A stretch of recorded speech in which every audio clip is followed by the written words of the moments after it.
Hello guys, welcome back to my YouTube channel. আজকের ভিডিওতে আমি তোমাদেরকে দেখাবো হোয়াটসঅ্যাপে অ্যাপ লক কীভাবে লাগাবে। প্রথমে তোমরা তোমাদের ফোনে হোয়াটসঅ্যাপ অ্যাপ্লিকেশানটি ওপেন করে নেবে। ওপেন হয়ে যাওয়ার পর ডান দিকের এই থ্রি ডট অপশানে ক্লিক করবে। ক্লিক করে দেওয়ার পর এখানে তোমাদের অনেকগুলি অপশান আসবে। তোমরা নিচে সেটিং অপশানে ক্লিক করবে। ক্লিক করে দেওয়ার পর আবার তোমাদের সামনে এরকম একটা ইন্টারফেস চলে আসবে। এইখানে তোমরা এই প্রাইভেসি অপশানে ক্লিক করবে। ক্লিক করে দেওয়ার পর এখানে তোমরা নিচে স্ক্রল করবে। নিচে আসার পর এখানে তোমরা দেখতে পাবে অ্যাপ লক লেখা আছে। তোমরা এই অ্যাপ লক অপশানটিতে ক্লিক করবে। ক্লিক করে দেওয়ার পর এখানে তোমাদের লেখা চলে আসবে আনলক উইথ বায়োমেট্রিক। তোমরা এটা এনেবল করে নেবে।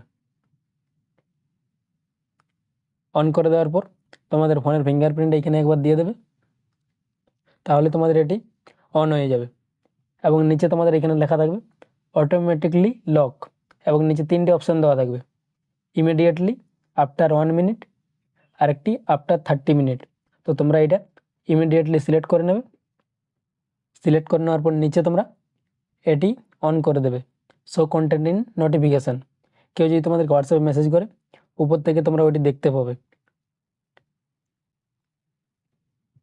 এরকমভাবে তোমরা হোয়াটসঅ্যাপে অ্যাপ লক লাগাতে পারবে। ভিডিওটি এই পর্যন্তই ছিল। ভিডিওটি যদি তোমাদের ভালো লেগে থাকে তাহলে ভিডিওটিতে একটি লাইক করবে এবং চ্যানেলটিকে সাবস্ক্রাইব করে পাশে থাকবে এরকম আরও নতুন নতুন ভিডিও দেখার জন্য।